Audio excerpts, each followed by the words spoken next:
Willkommen zurück zu einer weiteren Folge Vampyr. Wir haben in der letzten Folge uns hier mit dem Doktor da hinten unterhalten, der abgehauen ist, der uns auch beleidigt hat. Er war das, glaube ich, ne? Nee. I'm quite busy right now, Dr. Reid. Oh, das war der.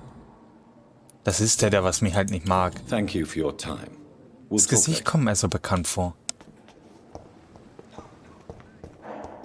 Wir erinnern uns anscheinend aber nicht an ihn. Ja, wir gucken uns weiter mal um. Glasfiolen hatten wir uns auf jeden Fall schon ein paar gesichert. Wir haben ja wieder... Wussten Sie nicht in der Öffentlichkeit. Achso, das hatten wir schon mal. Das hatten wir ja schon draußen mal gelesen. So, gibt es hier irgendwelche Unterlagen, die ich mir angucken könnte, um Informationen zum Krankenhaus über die Mitarbeiter zu haben?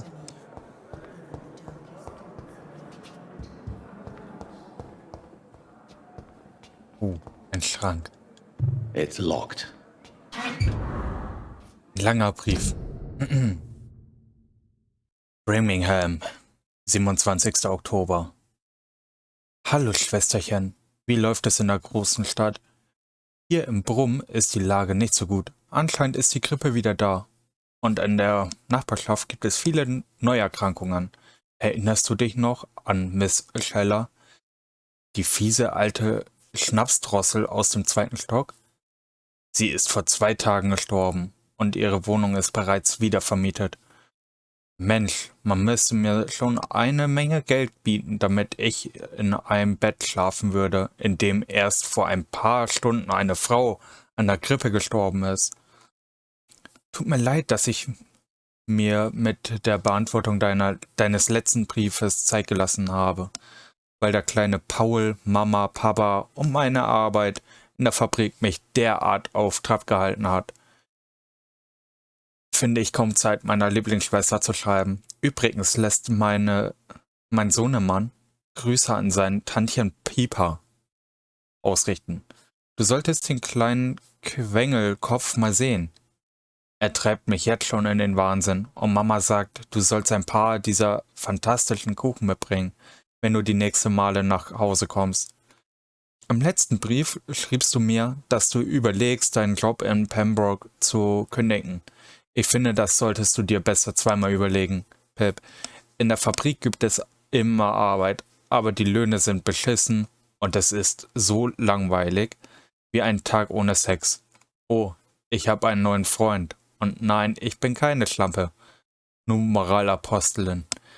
Wenn du also wirklich hinschmeißen und was Sinnvolleres tun willst, als jeden Morgen Tote zu zählen, solltest du vielleicht besser in London bleiben. Und dieser Gruppe beitreten, von der du mir erzählt hast. Diese Wache vom Priven oder so, hab noch nie von denen gehört. Aber wenn es wirklich eine Art Miliz ist, die etwas verändern will, ist sie vielleicht das Richtige für dich. Aber spiel bitte nicht die Heldin. Das hat meinen armen Billy in Frankreich das Leben gekostet. Er hatte zu viele Stoßtrupps angeführt. Verdammter Krieg. Wie dem auch sei, komm so schnell wie möglich mal wieder her und halte mich bis dahin auf den Laufenden, wenn es gute Neuigkeiten gibt. Viele herzliche Grüße von Lucy, Paul, Mama und Papa. Das ist also von der Schwester an der Schwester gerichtet. Dachte erst, ein Brüderchen hat das geschrieben. Aber während des Briefes ist es halt ein bisschen so aufgetaucht, wer oder was sie denn ist. Kann ich das eigentlich aufbrechen? Nein, natürlich nicht, ne? Gerne da reingucken. Aber das ist halt auch eine Sache. Jetzt gerade durch diese Grippe, die ganzen Familien, die werden wieder auseinandergerissen. Das hatten wir ja auch jetzt erst vor kurzem halt von selber. Wer ist sie? Good evening, Miss. I'm Dr. Reid, the new surgeon at the Pembroke Hospital. Sieht fertig And aus. who are you? Your name has no meaning to me, mortal. You're nothing but dust blown by the winds of eternity. I beg your pardon? What are you begging for, mortal? My clemency? Well, tonight maybe I'm inclined to mercy. You'll never forget the night you met Thelma Howcroft. You keep calling me mortal. Why is that? And if I'm mortal, what are you? Well, Dr. Reid, if you must know, I'm a vampire. Oh. Die ist also ein Vampir. Und sagt, wir sind Sterbliche. Oh. Das wird jetzt interessant. And why do you believe you're a vampire? I don't need to believe anything. It is what I am. It is what I feel within this hollow shell of flesh.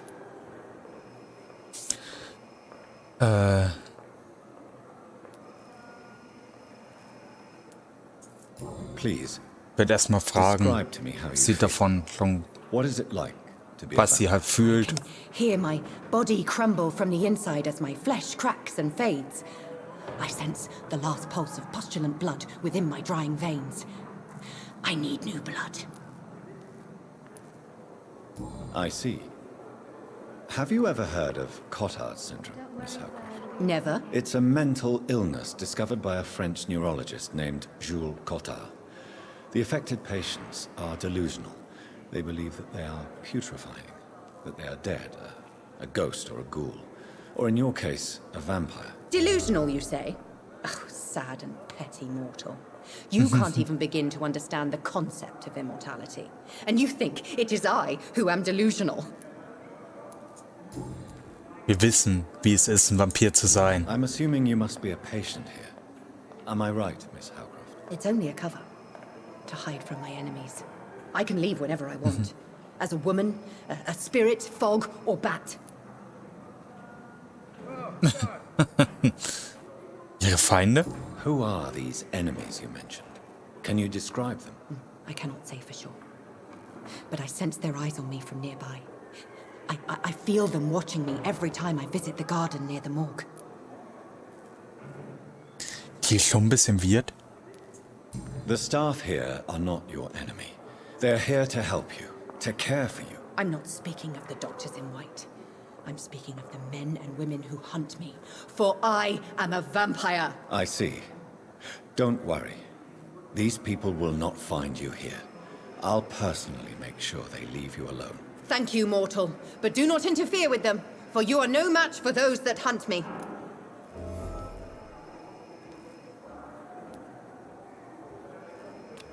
Okay.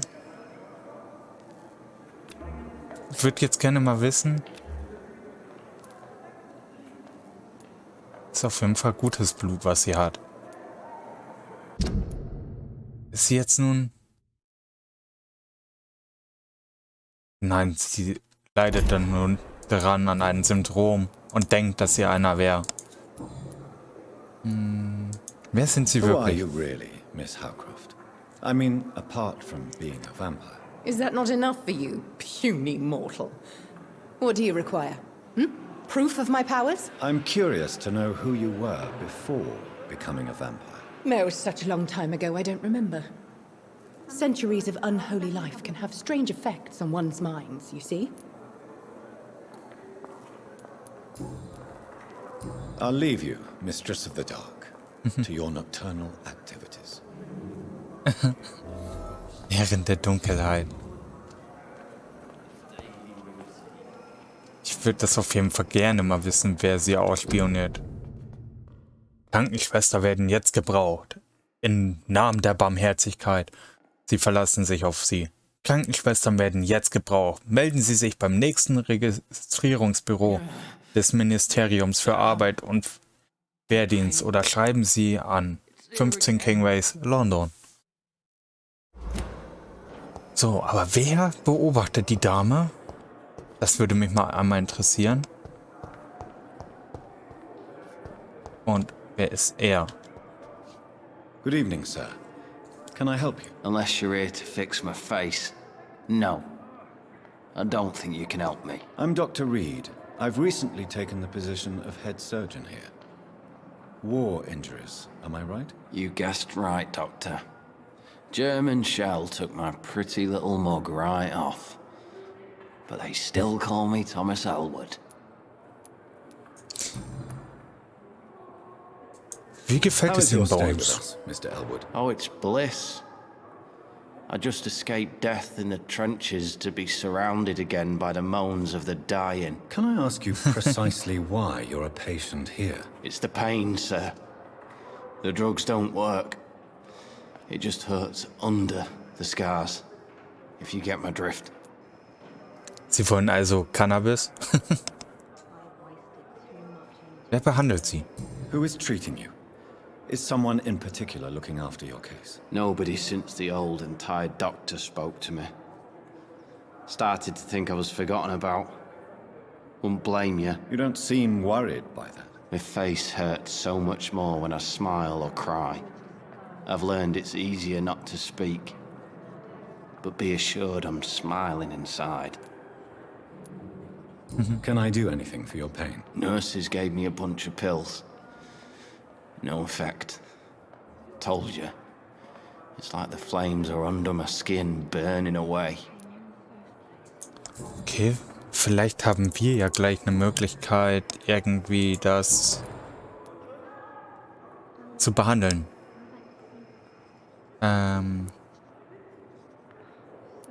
Haben Sie lange gedient Where were erstmal? you stationed, sir? Did you serve for long? I really don't want to talk about all this shit. No offense. I was pushing too much. I served in France myself. I just wanted to know what happened to you. You were an officer, weren't you? Then I doubt we fought the same war, sir. No offense. Ja, weil der Offizier anscheinend am Meer close are you zurück to Miss ist. Horcroft? Are you aware that she thinks she is a vampire? To wait for her next nibble is the best reason to stay here. Every time she approaches my bed, she treats me like something tasty. A normal person. Aren't you afraid? She may hurt you if the game goes too far. She's quite harmless, I can assure you. Her head's broken inside is all. While I'm busted on the outside. But she's still beautiful. Living proof that there's hope for me. Ein Dachschaden zu haben oder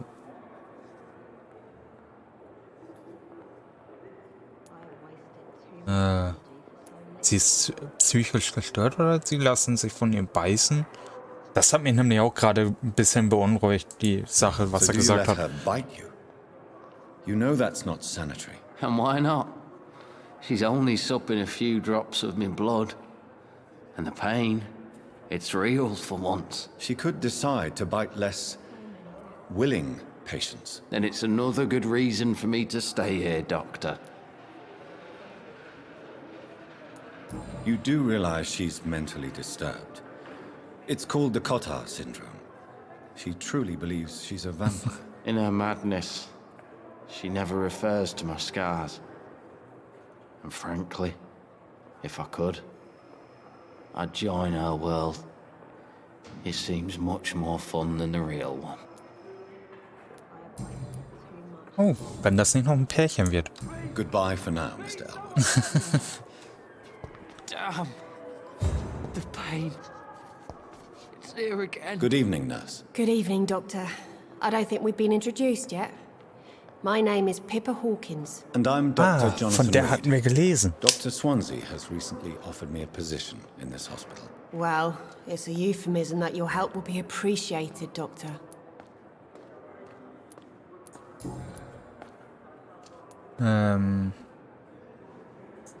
How would you describe the situation at the Pembroke Hospital? It's serious. The flu is wreaking havoc amongst the staff and patients. We are running out of everything.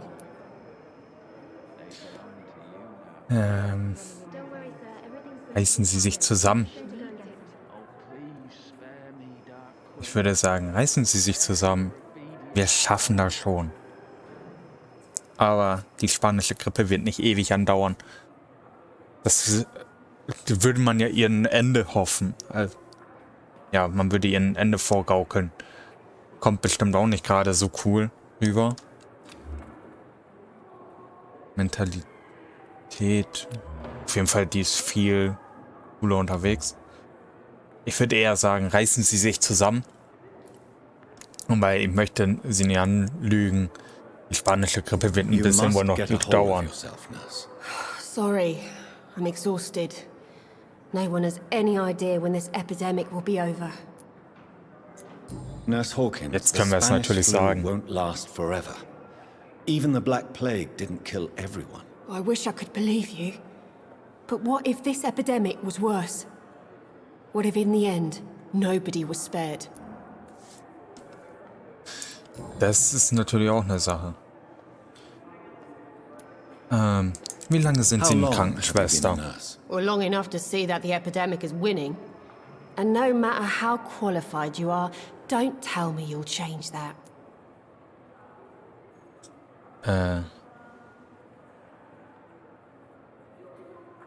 Mir gefällt Ihre Einstellung nicht. Also, ja, ich möchte Sie jetzt nicht anlügen. Ich kann das nicht verhindern, aber gemeinsam können wir es schaffen. Sie haben recht. Ja. You're right. When dealing with such a terrible disease, one must remain humble. But that doesn't mean we shouldn't try our best. Sorry, Doctor. I don't want to sound bitter, but I'm just too tired to give a pep talk like Nurse Brannigan. How is the Pembroke staff coping with the epidemic? Well, not well. Milton, the ambulance driver, is even more grumpy than usual, especially concerning doctors. Wieso hat er so Why schlechte is Laune? Milton grumpy on a daily Wegen der basis? Pandemie? Is it just an act? Milton's not the kind of man who's bothered about a bad reputation, whether he deserved it or not. Okay, wir lernen immer mehr über das Personal kennen. Das ist cool. Why does Milton dislike doctors? I don't know. Just ask him. But be warned, Milton is not the chatty type.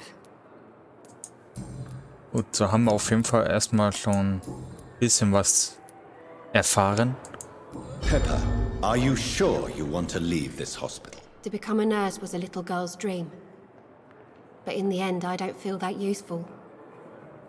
I want more. I want to make things change. Ja, also, ich muss ehrlich sagen, Sie sollten stolz auf Ihre Leistung sein, aber die Patienten werden Sie auch benötigen. Beides finde ich gerade cool.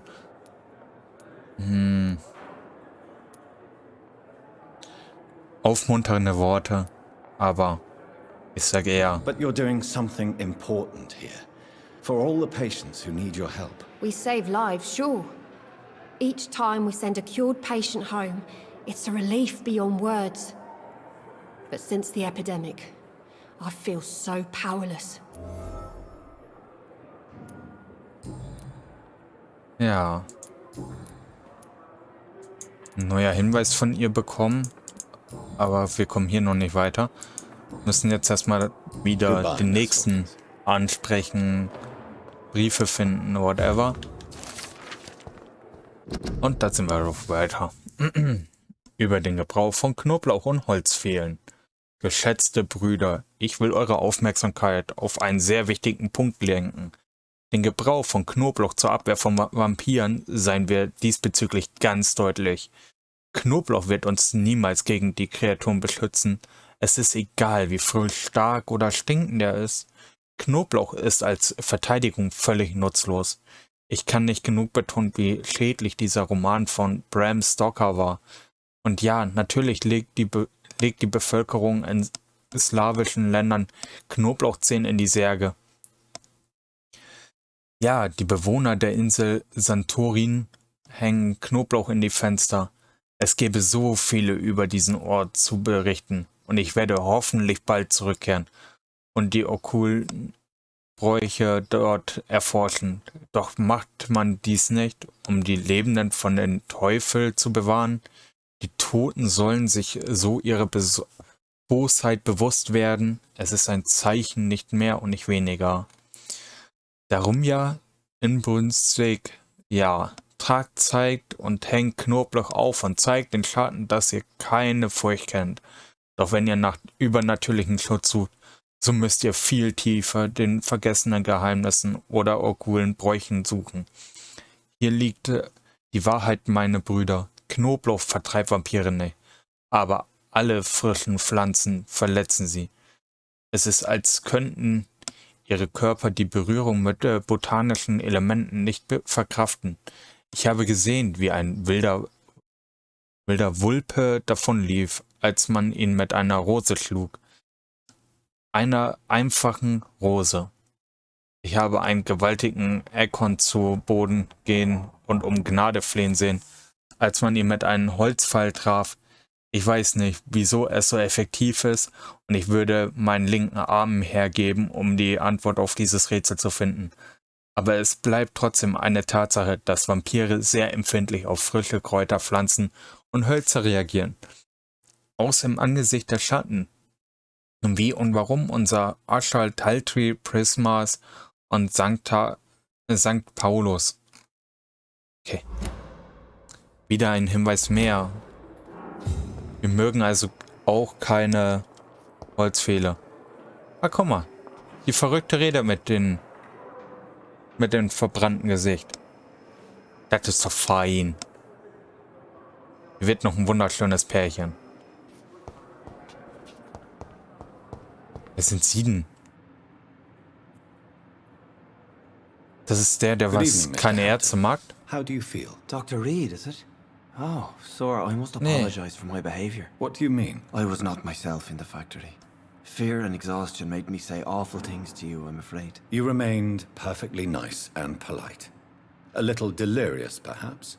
But who wouldn't be after enduring an abduction? Thank you, Doctor. That's a relief. Now all I need to do is rest and return to my flock. Das ist ein Schäfchen. Ah. Er ist Priester. Ihr Leben in London. Sie waren im William Bischofs Versteck. How did you end up in William Bishop's den? I had received alarming news about his recent behavior. I went to his place and he refused to let me go. Warum hat er sie entführt? Why did he abduct you? William was an alcoholic. His addiction suddenly changed to blood. I don't know why. Just like a patient I met here. This Miss Hawcroft. You dared to enter this awful place alone. You're a hero, Mr. Hampton. Or a fool. I'm just a man trying to help his friends, Dr. Reid. William Bishop was a conflicted soul, searching for light. Ja. Aber ich würde dann trotzdem nicht da einfach mal eben so dahin gehen. Ah, cool. Also, das ist noch jemand, der kümmert sich um seine Freunde, ne? What is the general situation in the East End docks? The situation has always been tough, with a lot of tensions between the gangs and the dockers' trade union. The wet boot boys are very nervous since they lost their leader. Okay.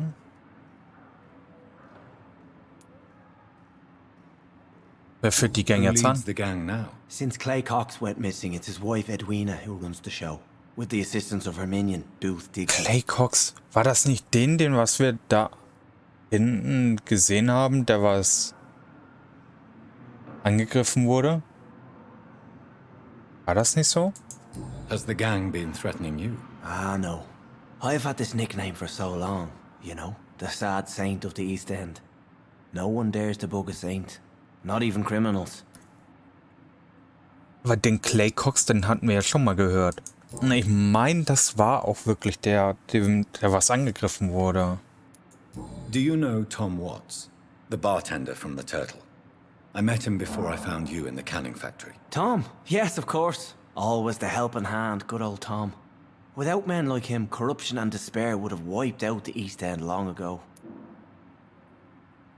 Verzweiflung? Oder Korruption? Ich würde eher sagen, Verzweiflung? People are still in despair. How could it be otherwise? The authorities have left us all to rot in this contagious nightmare. No drugs, no advice, nothing. It's a damn shame. Ich finde das richtig cool. Who should I avoid in this part of town, then? Any particularly evil figures? Not really. Most men and women are just doing their best. And it's not my habit to speak ill of people I know, Doctor. Ich finde das richtig cool, dass du halt zu den ganzen Personen hingehen kannst und die eigene Dialoge dir erzählen. Nicht einfach so schlichte Dialoge, die was allgegenwärtig sind, die was jeder NPC dann sagt, sondern dass jeder seine Geschichte mitbringt. Das finde ich richtig cool.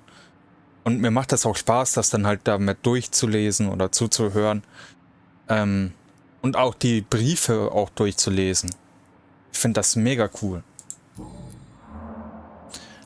Natürlich ist es halt auch diese Story, die was dann dahinter steckt, die macht ja das Spiel dann aus.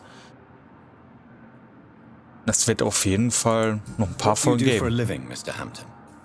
I can't help but notice the cross around your neck. I manage a night asylum for the poor and homeless of the docks. And I try to guide the lost and hesitant on the right path to our Lord. Sind Sie ein Priester? Are you a priest, Mr. Hampton? A deacon, maybe? Not at all, Doctor. I'm just a man of faith willing to preach the good word. Why Okay. didn't you use your cross against William Bishop? To repel him somehow? That's a very strange question, Doctor. A cross is no magical token, if that's what you were trying to say. Not mine, anyway. Okay. Ich meine, wir haben auch schon das Kreuz zu uns gewandt bekommen. Und wir fanden es nicht toll. Have you made friends since you arrived? Not really. But I recognize Miss Harriet Jones. I knew her when she lived by the docks. That poor woman had such a miserable life. You never came to see her here at Pembroke? Receiving visits when sick can be an important part of the healing process, you know. We're not just bodies. You're preaching to the converted now, Doctor. To be truly honest, I thought she was dead. She left the docks many months ago. How do you feel, Mr. Hampton? Medically speaking, I mean. I feel exhausted. Beyond exhaustion, actually.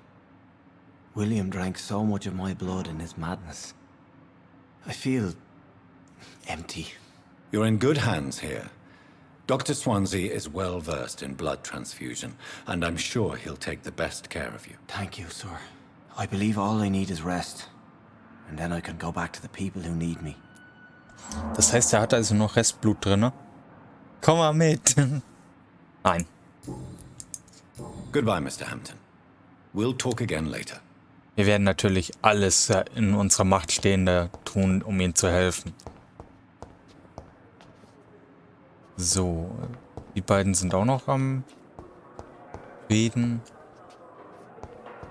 Wir müssen eigentlich in die nächste Etage, denn Dame kennen wir ja schon. Sonst haben wir alles ja einmal durchgeguckt, ne? Ja. Dann würde ich sagen, weil wir gehen hier noch einmal durch. Es geht schnell. Ob wir hier noch irgendwas Wichtiges finden. Und Hintertür, um rauszugehen. Kleines Fläschchen. Oh, das ist wird immer besser. Wir arbeiten in einem Krankenhaus und können uns sogar Blut dann abzapfen von Leuten. Ohne dass wir dann jemanden beißen noch müssen. Also eigentlich eine Win-Win-Situation fürs Krankenhaus einmal und für uns. Jetzt mal hier frische Luft reinlassen, ne? Ja, dann würde ich sagen, werden wir in der nächsten Folge nach oben gehen und uns das oben noch angucken. Ich bedanke mich bei euch allen fürs Zuschauen. Bis zum nächsten Mal. Tschüss.